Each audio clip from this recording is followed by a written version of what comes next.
Hello guys, welcome back to our channel. আজকে একটা নতুন ভিডিও নিয়ে চলে আজকে তোমাদেরকে দেখো মাছের মাথা দিয়ে মুড়ি। নর্মালি মাছের মাথাটা কাতলা মাছের হলে ভালো হয়, আমি আজকে রুই মাছের মাথা দিয়ে দেখো।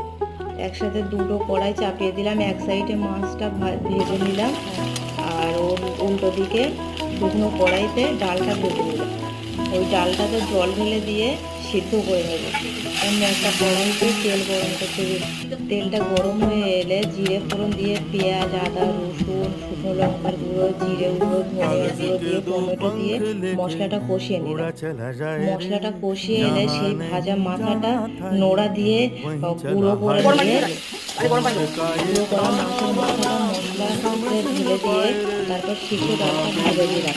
দিয়ে অল্প নাড়াচাড়া করে গরম জল দিয়ে অল্প চিনি, লবণ দিয়ে